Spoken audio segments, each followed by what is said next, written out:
estudar História.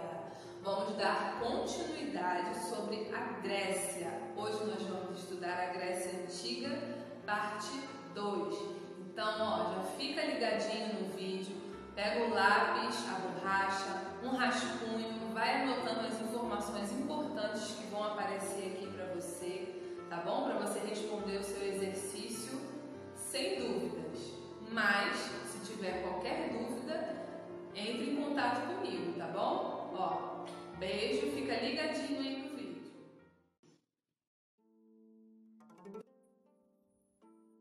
A Grécia Antiga. A Grécia Antiga localiza-se na Península Balcânica.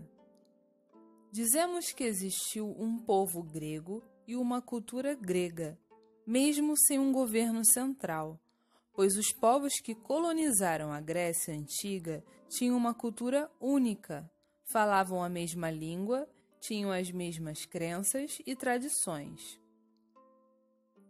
Os gregos viviam da agricultura e pecuária nas primeiras comunidades. O relevo da Grécia influenciou nas comunicações das cidades gregas. Por ter montanhas, o contato precisava ser feito por via marítima. As cidades-estados tinham seu próprio governo.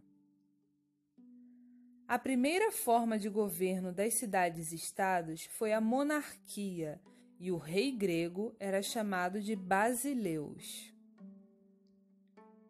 As duas cidades-estados gregas que se destacaram foram Esparta e Atenas. Esparta era uma cidade militarizada, voltada para a guerra. Já Atenas foi considerada o berço da democracia.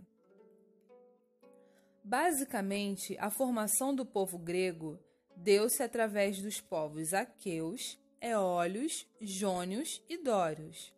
Aqueus foram os primeiros que se concentraram em Peloponeso, deram início à civilização creto-micênica. Já os eólios atingiram várias regiões, entre elas Tessália.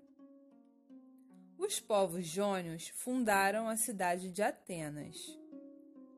Já os dórios destruíram a civilização creto-micênica e foram responsáveis pela primeira diáspora.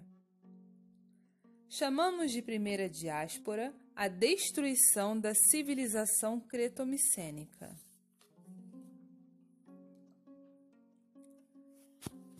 As comunidades gregas se organizavam de diversas formas. Existiam os genos, que eram grupos de famílias coletivas que se reuniam de descendentes em comum. As comunidades gentílicas eram um grupo de genos que deixaram de existir quando o pater resolveu dividir as terras, dando benefícios aos seus parentes mais próximos.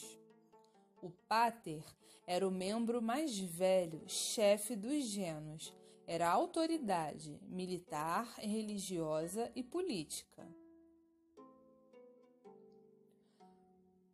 Quando o pater resolveu dividir as terras, dando benefício aos seus parentes mais próximos, surgiu um movimento chamado de aristocracia rural. Foi a divisão dessas classes, resultando na desigualdade social. Os aristocratas eram classes distintas, ricas e influentes, formadas pelos proprietários rurais que tinham a melhor e a maior parte do território. As pessoas que ficaram sem terra fundaram outras colônias ao longo do Mar Mediterrâneo e do Mar Negro. Esse movimento fez surgir a segunda diáspora, que foi a migração dos povos sem terra para locais próximos aos mares Negro e Mediterrâneo. Essas comunidades consideravam-se pertencentes a Hélade, cidade grega, que foram chamadas de comunidades helênicas. Com o passar do tempo, o enriquecimento da aristocracia fez aumentar a desigualdade social. A sociedade grega passou a ser escravista, ou seja, tornou povos derrotados em guerras em seus escravos. Essa desigualdade fez com que a sociedade grega se dividisse mais uma vez, só que de uma forma diferente: fátrias, tribos e polis. Fátrias foi a união de diversos grupos de famílias para enfrentar melhor as guerras. Já as tribos eram esses grupos de fátrias que deu origem às cidades gregas. E as polis foram as cidades-estado, que representavam-se e apresentavam-se no local mais elevado, chamado de Acrópole.